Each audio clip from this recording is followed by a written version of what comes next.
ప్రవేశపెట్టిన ఈ చక్కని వేళలో మాతో మాట్లాడు వేసి ఈ సంవత్సరంలో మేము మా పరుగును ఎలా పరిగెత్తాలో మాకు సహాయం చేయలేవో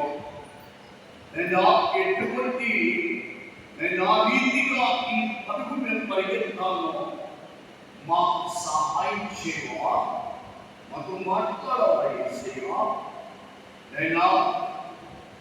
ఎడతెగక మా పరుగు ఉండడానికి మాకు ప్రత్యేకించి నీవు మాట్లాడాలని యేసు ఈ సంవత్సరము మేము నీ కొరకు పరిగెత్తడానికి మాకు సహాయం చేయలేము.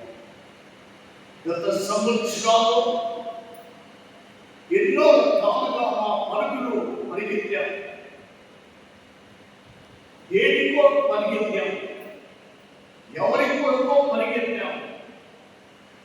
కానీ ఈ సంవత్సరం ఎడతెగక నీ కొరకు పరిగెత్తే బిడ్డలంగా మాతో మాట్లాడమని యేసు ఈ నామములో ప్రార్థిస్తున్నాను. ఆమేన్. Wish you all a happy new year. Thank you so much. దయచేసి ఈ నూతన సంవత్సరంలో మొట్టమొదటి దినమున మీ అందరికీ సజీవులెందరూ ఆరోగ్యవంతులుగా ఉంటాం. కానీ యేసుని ఆరాధించే బిడ్డలుగా యేసే మందిరంలో చూడడము భూలోకంలో నేను ఆనందిస్తున్నాను. పరలోకంలో యేసయ్య మరియు తన దేవదూతలతో ఎంతో సంతోషిస్తున్నాను. ఈ చక్కని మొట్టమొదటి సంవత్సరంలో ఈ దినమున ప్రభు మనతో ప్రత్యేకించి మాట్లాడాలని ఆశిస్తున్నాను. కాదు గత సంవత్సరాలు మనం దేనికో పరిగెత్తాం, వేటి కొరకు పరిగెత్తాం, ఎవరి కొరకు పరిగెత్తాం, స్వాతంతో పరిగెత్తాము. కొన్నిసార్లు మన జీవితాల్లో పరిగెత్తిన వాటన్నిటిలో మన జీవితాల్లో నిరాశని కలిగి అసంతృప్తి కలిగవచ్చు. జీవితంలో కొన్నిసార్లు బాధపడవచ్చు. ఎందుక నేను ఇంతగా పరిగెత్తిన ఈ ఓటమికేనా, ఈ కష్టాలకేనా, ఈ సమస్యను ఎదుర్కోవడానికేనా? చివరికి నాకు కన్నీటిలోనే నేను మిగిలిపోవడానికి పరిగెత్తాను. ఎన్నో రకాలుగా పరిగెత్తిన గత సంవత్సరాలలో ఈ సంవత్సరము నీవు యేసు కొరకు పరిగెత్తే కుమార్తెగా కుమారుగా ఉండాలని ఆశపడుతున్నాడు. యేసు కొరకు పరిగెత్తే పరుగు అది తాత్కాలికమైన పరుగు కాదు. జీవితంలో మనం పరిగెత్తిన పరుగులు మనకి ఇష్టం వచ్చి పరిగెత్తాం, కష్టమైనప్పుడు మానుకున్నాం. సంతోషంలో పరిగెత్తాము, బాధలో ఆయాసంలో నిలిచిపోయాము. కానీ యేసు స్వామితో పరిగెత్తడము అది నిత్యము పరిగెత్తాల్సిందే. ఎడతెగని పరుగు ఆయనతో పరిగెత్తి యేసు స్వామితో పరిగెత్తే పరుగు అది తాత్కాలికమైన పరుగు కాదు. ఈ పరుగు నీకు ఇష్టం వస్తే పరిగెత్తడము, నీకు కష్టమైతే మానుకోవడం అనే పరుగు కాదు. యేసుతో పరిగెత్తే పరుగు, యేసు కొరకు పరిగెత్తే పరుగు ఎడతెగని పరుగు. అలాంటి పరుగు ఈ సంవత్సరము మనమందరూ పరిగెత్తాలని ప్రభు ఆశపడుతున్నారు. కొందరికి సాయంత్రం కాగానే ఒక టైం ఉంటుంది. ఆ టైం కాగానే ఒక దగ్గరికి పరిగెత్తాల్సిందే. అది నేను చెప్పడం కొందరికి చాలా తెలుసు. ఆ టైం కాగానే ఒక దగ్గరికి పరిగెత్తాలి.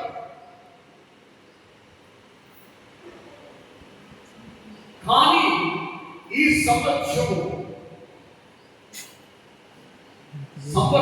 పొడుగునా నీవు పరిగెత్తే పరుగు ఈ సంవత్సరం అది ప్రభు కోరుకు.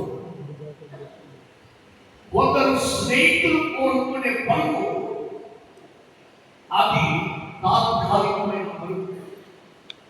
అది ఒక సమయానికి అంకితమైన పరుగు. కానీ యేసు స్వామి పరిగెత్తే పరుగు అది ఎడతెగని పరుగు. కనుక ఆ ఎడతెగని పరుగులో నీవు ఈ సంవత్సరం పరిగెత్తాలని ప్రభు కోరుకుంటున్నాడు.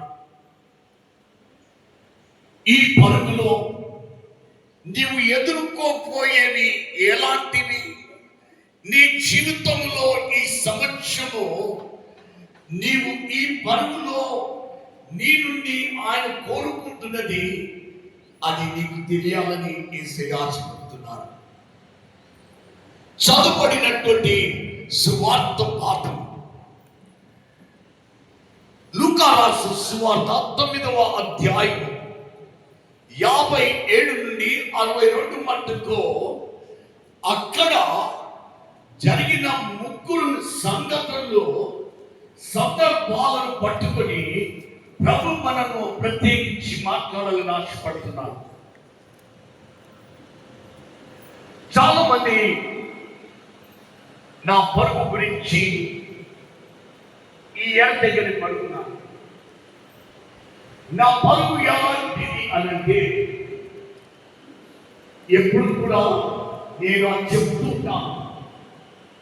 నాతో పని చేసేవాళ్ళందరూ నాకంటే చాలా చిన్నవాళ్ళు.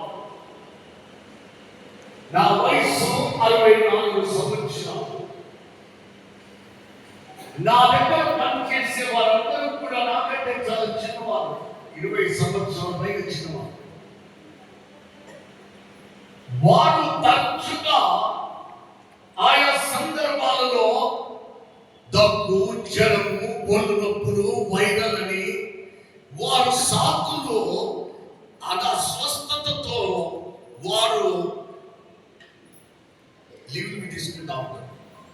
మీరు ఇప్పటిదాకా చూడండి, 11 సంవత్సరాల విషయం యొక్క పరిచర్యలో ఒక్క రోజు కూడా సెలవు ఉండదు నాది. ఈ పరుగులో సుఖం ఉండదు. ఈ పరుగులో ఎడతెగని పరుగులో లీవ్ ఉండదు. ఈ ఎడతెగని పరుగులో నీకు సాకులు ఉండవు. లేదా ఈ ఎడతెగని పరుగులో వాయిదాలు ఉండవు. అందుకొరకే ప్రభు చాలా మంది ఆశ్చర్యపోతుంటారు. నా ప్రయాణం ఎక్కడి నుండి ఇంత శక్తి వస్తుంది? ఈ ప్రయాణం ఎలా చేయగలుగుతాం? ప్రొద్దున హైదరాబాద్ ఉంటాను, మధ్యాహ్నం చెన్నైలో ఉంటాను, రాత్రి త్రివేంద్రంలో కేరళలో ఉంటాను, మరుసటి దినం బెంగళూరులో ఉంటాను. ఇన్ని ప్రయాణాలు తరచుగా ఎలా చేయగలుగుతున్నారు అని చాలా మంది సందేహంతో అడుగుతున్నారు. అందులో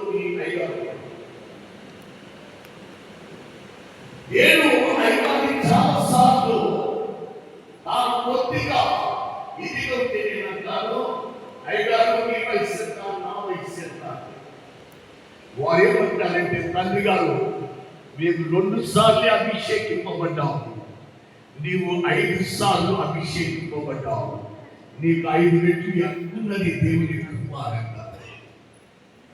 ఈ ఎడతెగని పరులకు దేవుని ఆశీస్సులు కావాలన్న.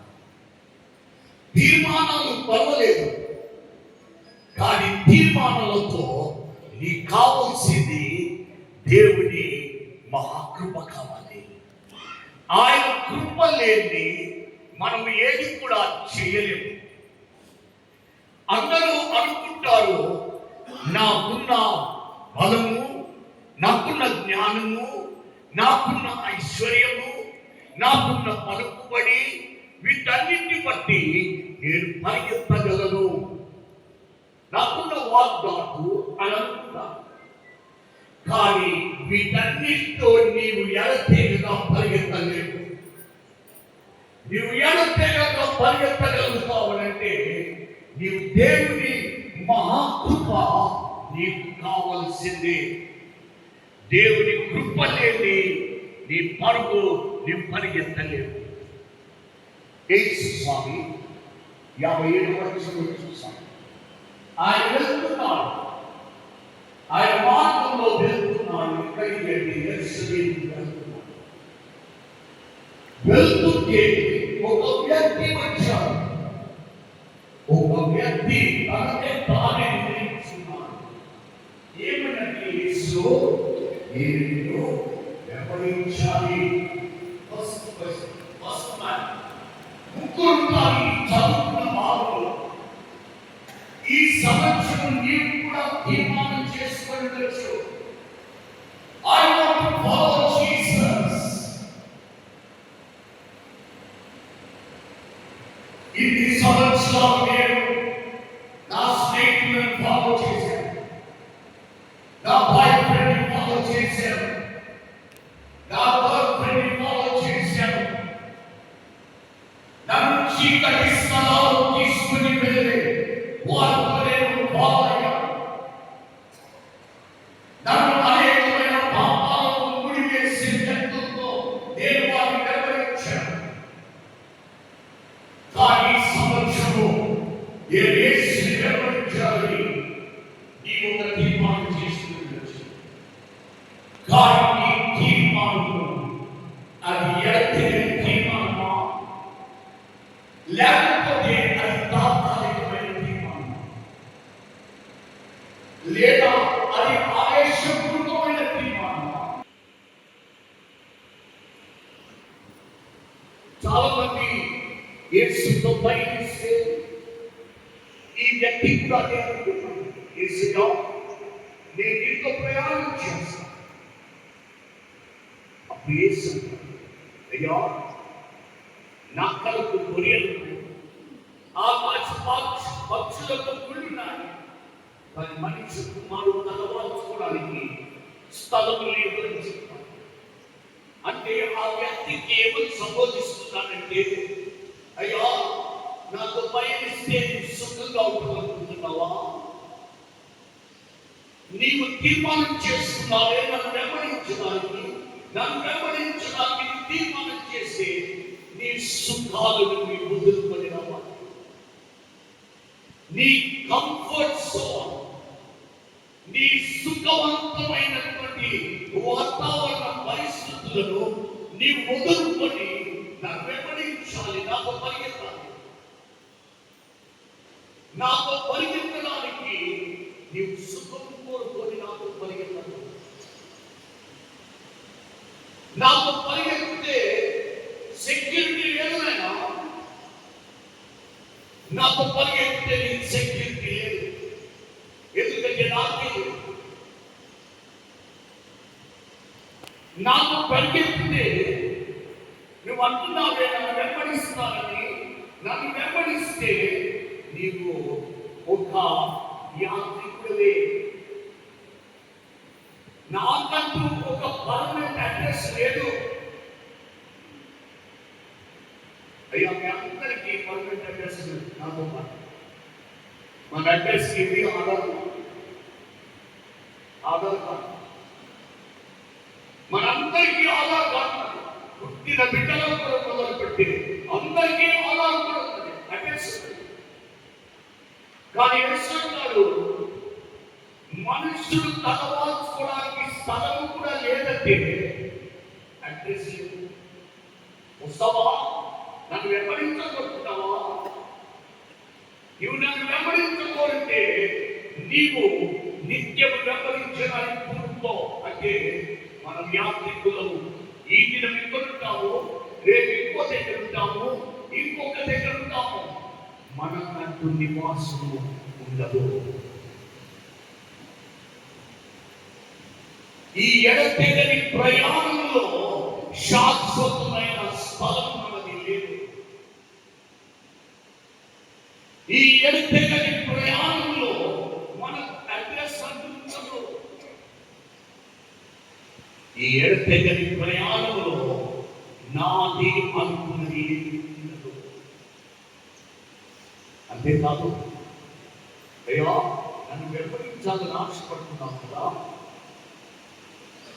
యేసు చెప్తాడు, నా తల మార్చుకోవడానికి కూడా స్థలం లేదని చెప్పడానికి కారణం మనము చాలా భయంకరమైన పరిస్థితుల్లో ఈ ఎడతెగని ప్రయాణం ధైర్యం కావాలి. ఈ ఎడతెగని ప్రయాణంలో ధైర్యం కావాల్సింది. ఈ సంవత్సరము నీవు ప్రభు కొరకు ఎడతెగని ప్రయాణం కూడుకుంటే నీకు కావాల్సింది ధైర్యం కావాలి.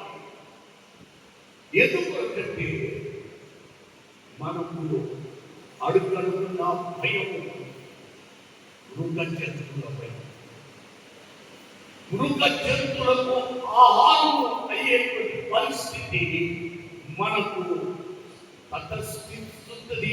ఎడతెగని ప్రయాణం. ఆనాడు మృగ జంతువులు, ఈనాడు మృగము లాంటి మనుషులు. ఆనాడు మృగ జంతువులు యేసు వెంబడించే ఎడతెగని ప్రయాణంలో ఆనాడు భయం ఏంటంటే యేసు స్వామి వారికి చెప్తున్నారు, వెంబడిస్తానున్న వ్యక్తికి, నాన్నా నీకు ధైర్యం కావాలా? నీకు ధైర్యం లేని నన్ను వెంబడించలేవు. మృగ జంతువుల భయం ఎందుకంటే మనకి లేదు. నివాసం లేని ఆత్మ మనకి. నీకు కావలసింది సుఖము కొరకు కాదు, కానీ శ్రమల కొరకే నీవు నాతో ప్రయాణం చేస్తున్నావు. ఈ ఎడతెగని ప్రయాణంలో సుఖముండదు. సుఖముండదు. మృగ జంతువులు వేటాడుకుంటారు. ఆనాడు మృగ జంతువులు, ఈనాడు మృగ మనుషులు. ఏ క్షణము మన జీవితాలను వేటాడుకుంటారో, వేటిలో ఏ రంగంలో నుండి వేటాడుకుంటారో, ఏ వైపు నుండి మనకు అనేకమైన శ్రమలు ఆయుధాలు వస్తాయో మనకు తెలియదు. అంతేకాదు, ఆయన చెప్తున్నాడు, అడిగినోడు, నాకు బలపరచుకోవడానికి అవసరం లేదంటే నేను దొంగలు కూడా ఆరంభించాను. ఆనాడు రహదారుల దొంగలు చాలా ప్రమాదకరమైన దొంగలు. మంచి సమయ కథలో వారి బాగా కొట్టింది ఎవరు అంటే రహదారులు. అలాంటి రహదారుల దొంగలు రహదారుల మీద ఉండే ఇప్పుడు ఉండలేదు. ఆనాడు రహదారుల దొంగలనేవారు. నన్ను వెంబడించాలని ఆశపడుతున్నావు కదా, నీకు ధైర్యం లేకపోతే వెంబడించలేవు. ఎందుకంటే రహదారుల దొంగలకు మనము ఎందుకంటే నివాసం లేదా పండుకుంటే ఎక్కడో మనం ఉంటాం. ఏ స్థలంలోనే కొనవాల్సుకుంటాం. ఇక్కడ ఈ రాత్రి అని లేదు, అక్కడ రేపు ఆరాధన లేదు. అక్కడ రహదారులు మనల్ని వేటాడుతున్నారు. ఈ దినాలలో ఈ దేవాలయంలో ఉన్న దొంగలు లేకపోలే, గుళ్ళనే ఆనాటి వాళ్ళు లేకపోలే, అధ్యక్ష మండలంలో లేకపోలే. కానీ ఎడతెగక యేసుతో ఈ సంవత్సరం ప్రయాణం చేస్తావా? దేవా, ఇన్ని పరిస్థితులు, ఇన్ని అడ్డంకులున్నా నేను సాకు చెప్పను దేవా, నేను సాకు నేను సాకు చెప్పడమే కాదు, నేను వాయిదా వేయను.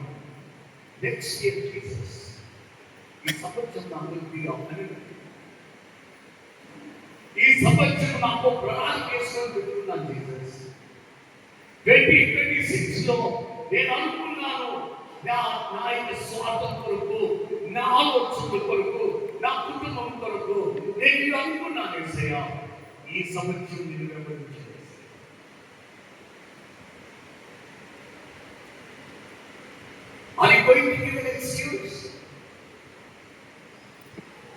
తప్పించుకోవడానికి ఇంకేదైనా ఒకటి చెప్పడానికి సిద్ధపడుతున్నావా? లేదా దేవా, తప్పించుకోవడానికి నేను ఇష్టపడలేదు. ఎన్ని సంవత్సరాలు తప్పించుకున్నాను దేవా.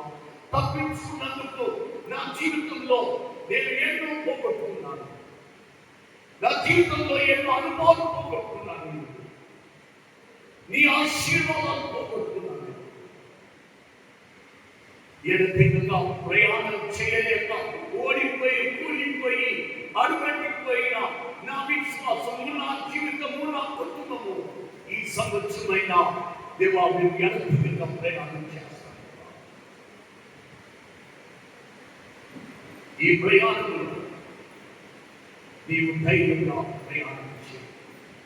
ఎన్ని వచ్చినా యేసయ్యా, అందుకే వారికి చెప్తున్నారు, వెంబడిస్తానని అడిగిన వారికి చెప్తున్నారు, అన్నా ధైర్యం కావాలి.